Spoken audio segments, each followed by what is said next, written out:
இன்று இரவு உங்களிடம் சண்டையிடும் சாயப்பா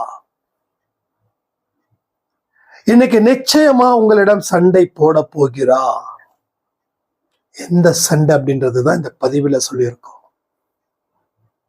நீங்க செய்யக்கூடிய மிகப்பெரிய தவறுகள், பிரார்த்தனையின் மூலமாக செய்யக்கூடிய பெரிய தவறுகள் எல்லாமே விலாவரியா புட்டு புட்டு புட்டு புட்டு வச்சிருக்கோம்.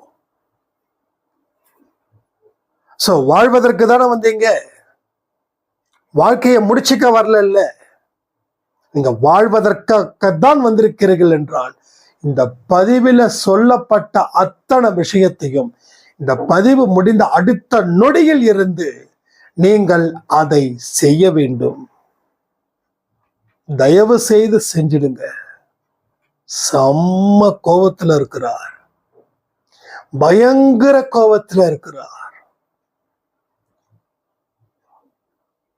அவரு நம்ம மேல கோபப்பட்டா நம்ம உடம்பு தாங்குமா? நம்ம மனசு தாங்குமா? அவர் நம்ம மீது கோபப்பட்டார்னு வச்சுக்கோங்க, ஒட்டுமொத்தமா இருக்கிற பாவங்கள் அத்தனையும் நம் தலையில் வந்து சேர்ந்து விடும். ஒரு நெருப்பை தாங்கலாம், உலகத்துல இருக்கக்கூடிய அத்தனை நெருப்பையும் நம்ம தலையில கொட்டுனா என்ன ஆகும்? நம்ம எரிஞ்சு போயிட மாட்டோம். அது நடக்காது. வலியை கடைசி வரைக்கும் நாம் அனுபவிக்க வேண்டிய கட்டாயத்துல நாம இருப்போம். அதனாலதான் சொல்றேன், உங்களுக்கு இந்த பதிவு கண் முன் பட்டுச்சுனாவே முழுசையும் கேட்டுடுங்க. கடவுளுக்கு நன்றிகளை சொல்லிக்கிட்டே இருங்க. இந்த ஒரே ஒரு சில விஷயத்தினால நீங்க பாதிக்கப்படுகிறீர்கள், பாதிக்கப்பட்டு கொண்டு இருப்பீர்கள், எதிர்காலத்தையும் பாதிப்பீர்கள். இனி பாதிப்பு இல்லாத ஒரு வாழ்க்கையை வாழ வேண்டும் என்பது சாய்ப்பாட விருப்பம். அவருடைய சண்டை எப்படிப்பட்டதுன்றத நீங்க இந்த பதிவுல தெரிஞ்சுக்கணும். அப்பதான் அவரை உங்களால சமாதானப்படுத்த வேண்டும். அவர் ரொம்ப உக்கரத்துல இருக்கிறாரு. அவரை சமாதானப்படுத்தினால் மட்டும்தான் நாம சந்தோஷமா சமாதானத்தின்படி வாழ முடியும். ஒரு சின்ன ப்ரே பண்ணிடலாமா? என் அன்பு சாய்ப்பாவே நன்றி.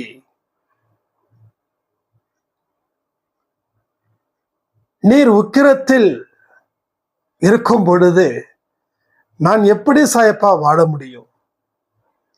நாங்கள் செய்யக்கூடிய தவறுகளை ஒரு பதிவின் மூலமாக எங்களுக்கு தெரியப்படுத்துகிறீர்கள். அதுக்காகவே உங்களுக்கு நாங்கள் நன்றிகளை தெரிவித்துக் கொள்கிறோம். எங்கள் தவறுகளை திருத்திக் கொள்கிறோம். எங்களுக்கு தேவையான வாழ்க்கையை நீர் கொடுக்க வேண்டும். உன் பிள்ளைகள் என்றும் எப்பொழுதும் சந்தோஷத்துடனும் ஆனந்தத்துடனும் இருக்க வேண்டும் என்று நினைப்பவரே,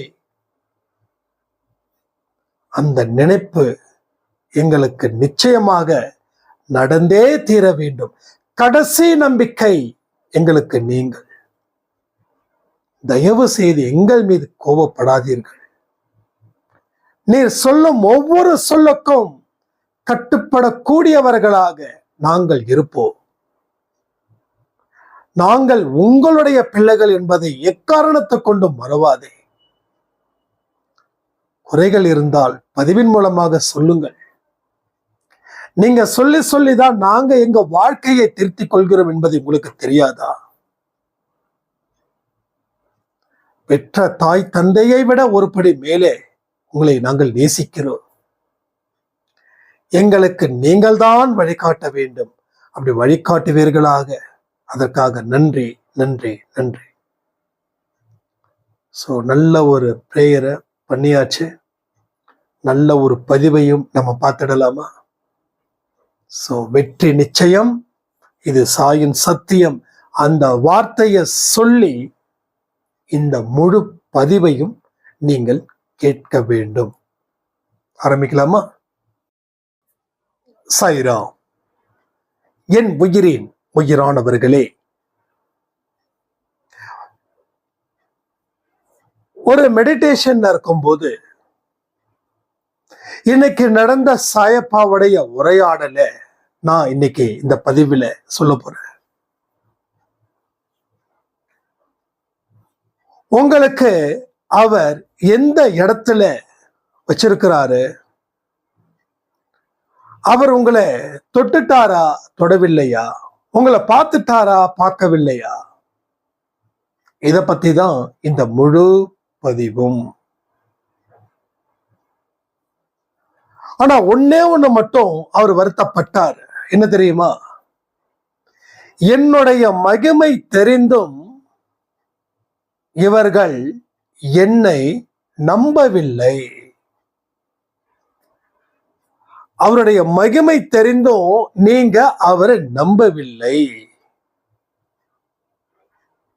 இந்த ஒரு வார்த்தை அடிக்கடி அந்த மெடிடேஷன்ல எனக்கு ரிப்பீட்டடா ஒரு குரல் மூலமா ஒலித்துக்கிட்டே இருந்தது. அப்ப நான் கேட்கிறேன், சாய்ப்பா உன்னோட மகிமையின் படிதானே இங்க நடக்குதுன்னு நாங்க நம்புறோம். அப்ப எப்படி உங்க மகிமைய நாங்க நம்பாம இருப்போம்? நீங்க எங்களுக்கு ஏதாவது நல்லது செய்யணும்னு நினைக்கிறீங்க.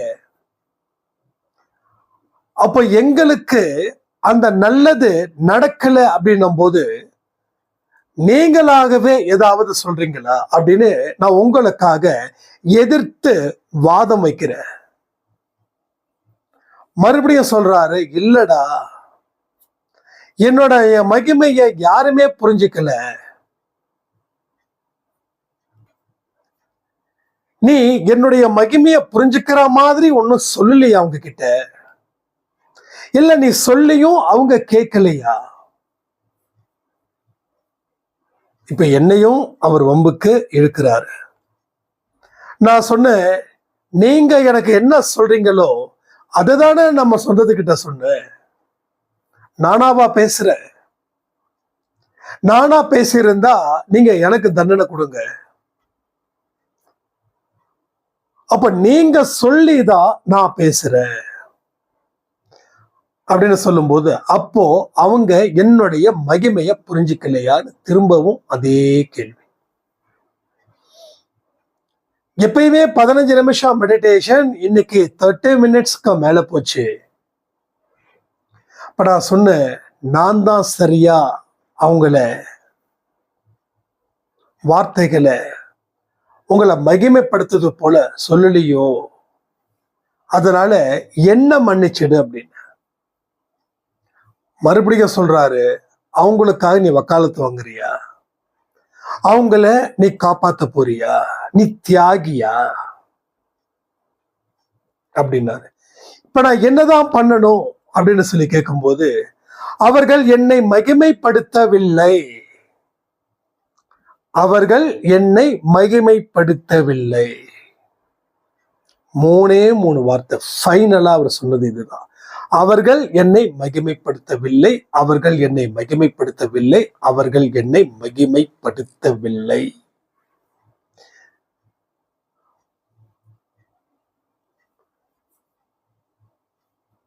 எனக்கு ஒரு மாதிரியான ஒரு ஸ்ட்ரெஸ் வந்துருச்சு. நாம சரியான பாதையில போறோம். மகிமைப்படுத்துவதற்காகத்தானே நம்ம ஒவ்வொரு வார்த்தைகளையும் நம்ம அன்பை சாய் குடும்பத்துல சொல்லுறோம். அப்படி இருந்தும் இவர் ஏன் மகிமைப்படுத்தல அப்படின்னு கேட்கிறாங்க. அதை பத்தி தான் இந்த முழு பதிவை. தயவு செய்து நான் உங்களுக்கு ஒரே ஒரு விஷயம் நான் ரெக்வஸ்ட் பண்ணிக்கோ, எப்படியும் உங்களை கேட்கிறேன், தயவு செய்து கொஞ்சம் கவனிங்கள வார்த்தைகளை. உங்களுக்கு எத்தனையோ வேலை இருக்குங்க, நான் வேலை இல்லைன்னு சொல்லல, கொஞ்சம் நேரம் ஒதுக்குங்கள. நல்லதுக்காக நேரத்தை ஒதுக்குறது தப்பா? ஒதுக்குறது பாவமா? சோ வார்த்தைகளை தயவு செய்து உள்வாங்குங்களேன், உங்களுக்கு கெஞ்சி கேட்கிறேன்.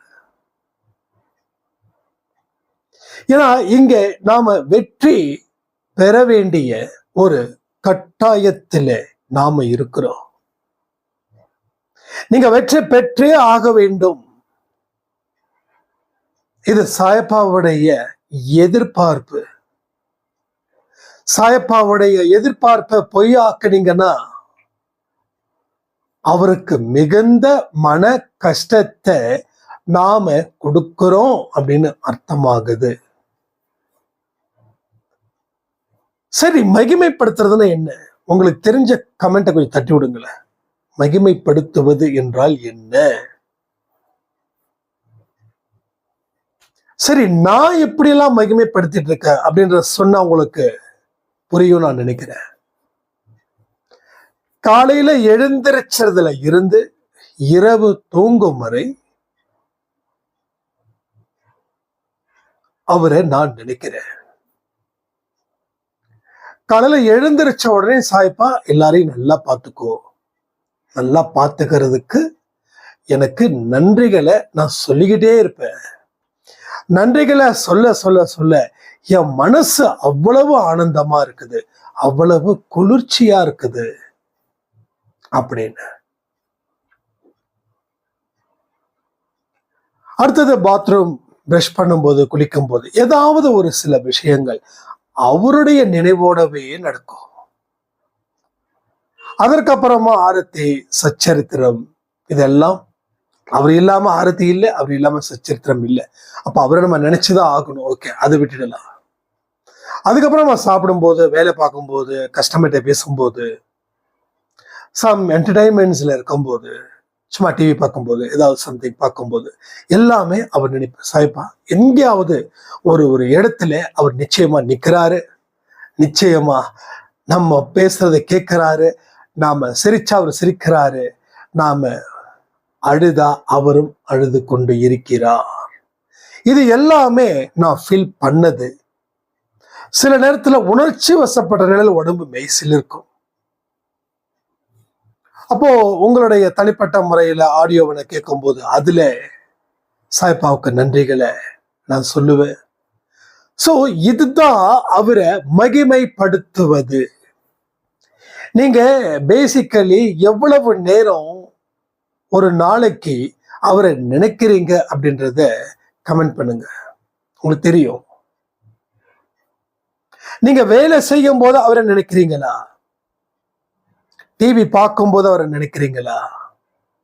சாய்பாவை தாண்டி மற்ற ஒர்க்கையோ இல்லை எங்கேயோ வெளியில போகும்போதோ அவரை நினைக்கிறீங்களா? இதுதான் அவரை மகிமைப்படுத்துவது, நன்றிகள் சொல்லுவது, அவர் புகழ் பாடுவது, அவரை பத்தி 4 பேர்கிட்ட சொல்வது.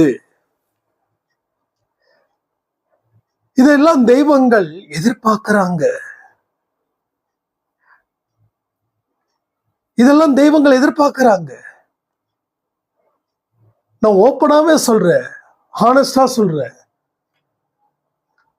நீங்க 100 தேங்காய் உடைச்சாலும் இல்ல உங்க எடைக்கு எடை வைரத்தை கொடுத்தாலும் தெய்வம் அதுல திருப்தி இல்லை.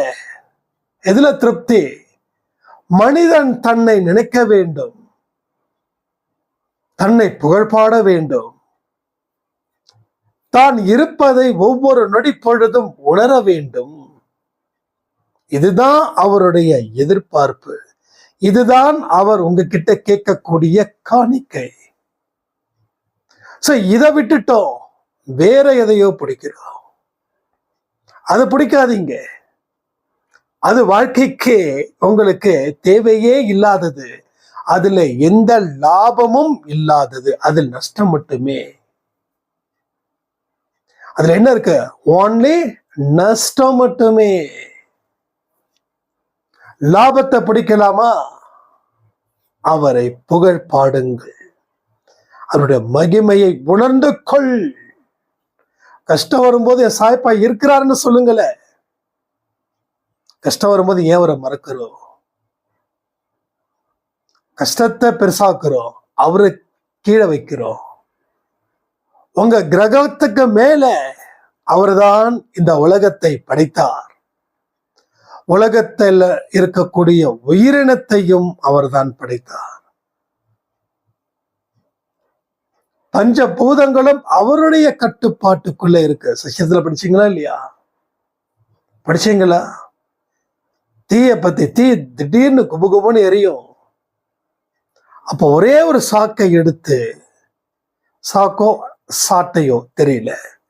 அதை எடுத்து அந்த தீய அவர் அடக்கினார். அந்த தீ எரிஞ்சது நின்னு போச்சு. சோ பஞ்ச பூதங்களையும் அடக்க தெரிந்தவர் உங்க பிரச்சனைய தீர்க்க மாட்டாரா? ஏன் இவ்வளவு அறியாயமே என்ன சொல்றதுன்னு தெரியலையே. ஏன் இப்படி ஒண்ணுமே தெரியாம நம்ம இருக்கோம்? அறியாமையின் வெளிச்சத்துல இருக்கோமா? அறியாமையே இருட்டை தாண்டி வெளிச்சத்துல இருக்கும். அதாவது எல்லாம் தெரிஞ்சும் எதையுமே செய்யாதவன் முட்டாள் தானே. எல்லாம் தெரிஞ்சு வச்சிருக்கல, அப்ப எல்லாமே செய்யணும்ல. ஆனா எல்லாமே தெரியும், ஆனா எதுவுமே செய்யல. வாய்ப்பு இருந்தும் வாய்ப்பை பயன்படுத்திக்காதவன முட்டாள்னு சொல்றதா இல்ல அறிவாளின்னு சொல்றதா?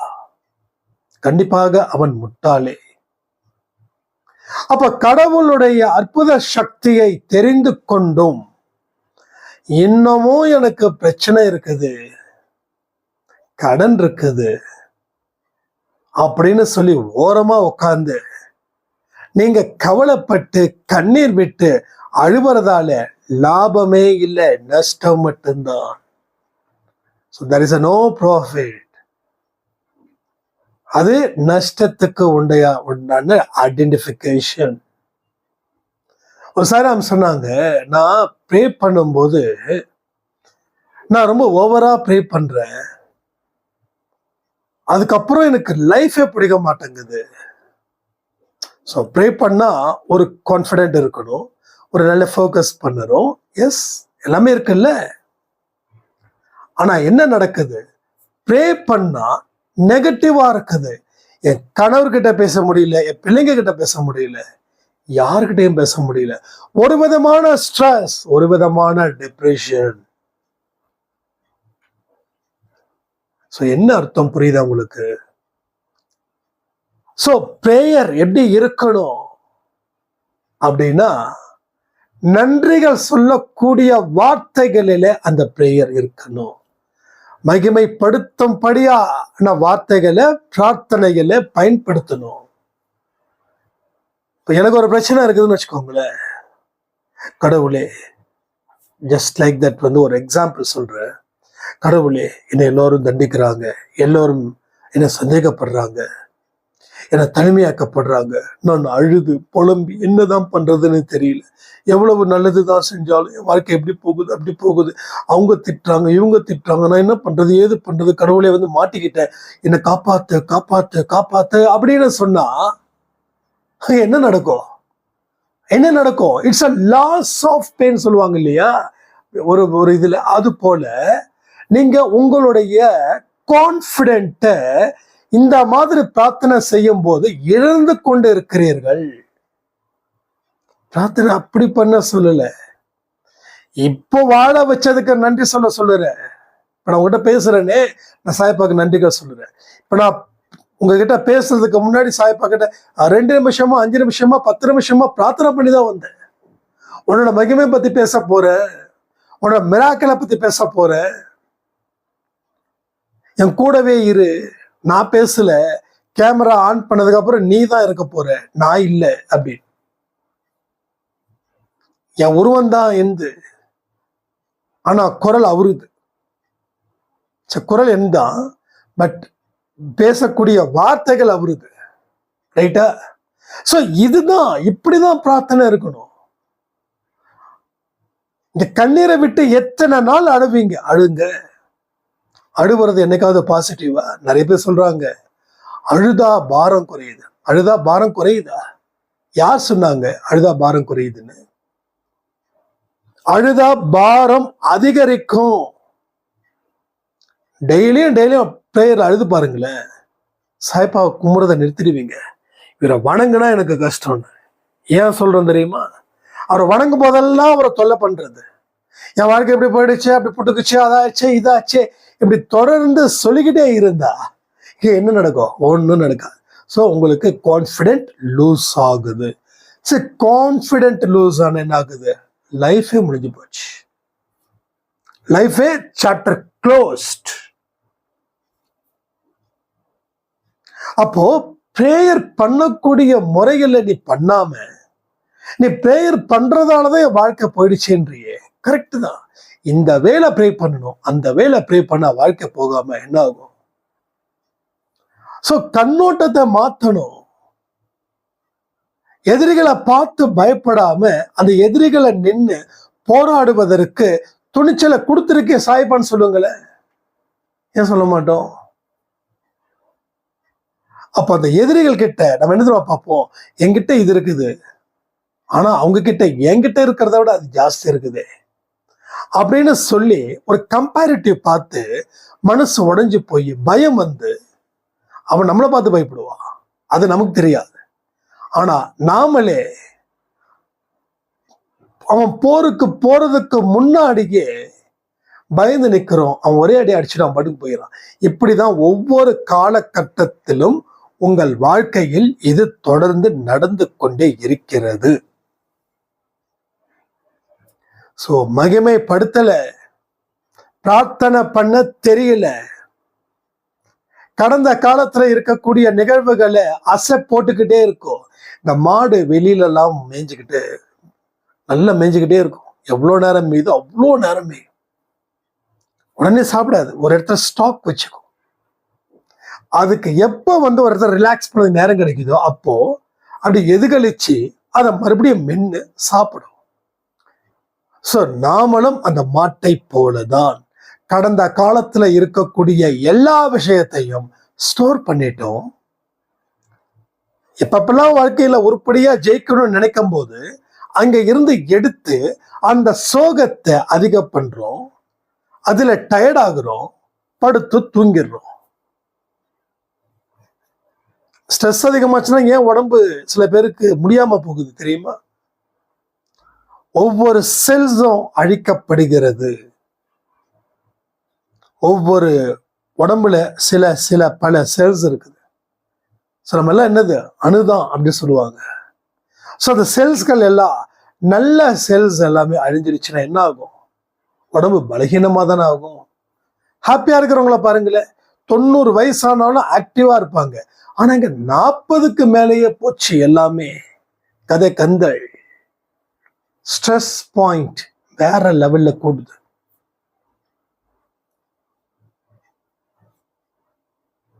ஸோ லைஃபை பத்தி புரிஞ்சுக்கிட்டோம், தெரிஞ்சுக்கிட்டோம், ஆனா ஏன் வாழ முடியல?